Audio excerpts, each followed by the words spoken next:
السلام علیکم ورحمۃ اللہ وبرکاتہ۔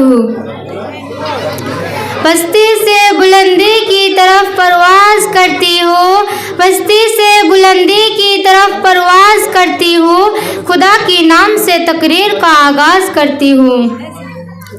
الحمدللہ رب العالمین والصلاة والسلام علی سید المرسلین وعلی آلہ واصحابہ اجمعین، اما بعد، قال اللہ تعالی اعوذ باللہ من الشیطان الرجیم، بسم اللہ الرحمن الرحیم، واستعینوا بالصبر والصلاۃ وانہا لکبیرۃ الا علی الخاشعین۔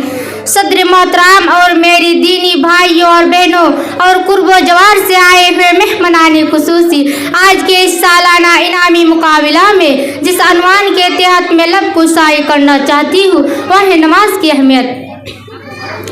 اگر کوئی آپ سے سوال کرے کہ وہ کون سی چیز ہے جو سرور کونین صلی اللہ علیہ وسلم کی آنکھوں کی ٹھنڈک ہے، وہ کون سی چیز ہے جو مصیبت اور پریشانی کے وقت ایک مومن کے دل کو سکون پہنچاتی ہے، وہ کون سی چیز ہے جو اسلام کے بنیادی 5 ارکان میں توحید کے بعد دوسرا اہم رکن ہے، تو یقیناً آپ ہی جواب دیں گے کہ وہ چیز نماز ہے۔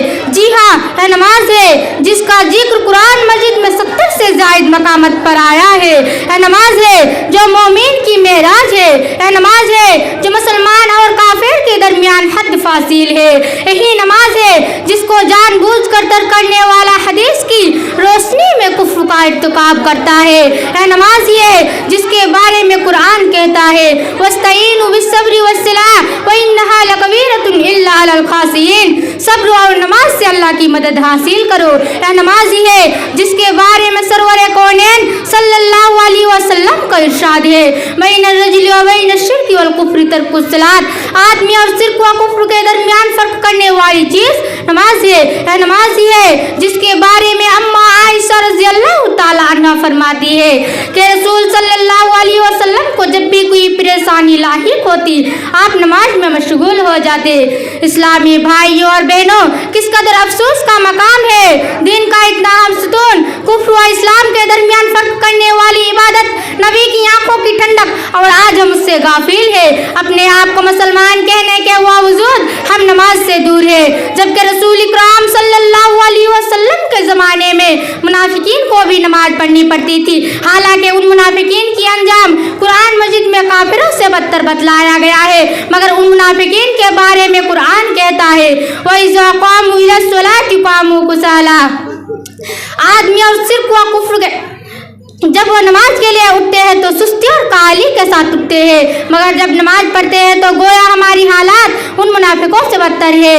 ہمارا حال تو یہ ہے کہ آزان ہوتی رہتی ہے اور ہم میوزک میں، ٹی وی میں، کھیل کود میں، اپنے کام کاج میں مشغول رہتے ہیں۔ میرے پیارے بھائیوں اور بہنوں، قرآن مجید میں ایک جگہ اللہ تعالیٰ نے بیان کیا ہے کہ جب جہنمیوں سے پوچھا جائے گا ما سلککم فی سقر، تم کو کس جرم کی پاداش میں جہنم کی سزا ملی ہے، تو وہ اپنا پہلا جرم وہی بتلائیں گے لم نکن من المصلین، ہم نماز نہیں پڑھتے تھے۔ میرے بھائیوں اور بہنوں، اللہ کی واسطے نماز کی پابندی کیجیے۔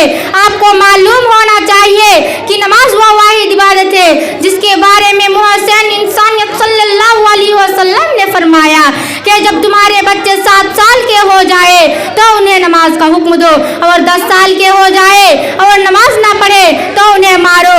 غور کیجیے میرے بھائیوں اور بہنوں، 10 سال کے بچے کو نہ پڑھنے پر مارنے کا بھی حکم دیا جا رہا ہے، حالانکہ وہ بھی نابالغ ہے، کسی چیز کی شریعت میں مکلف نہیں ہے۔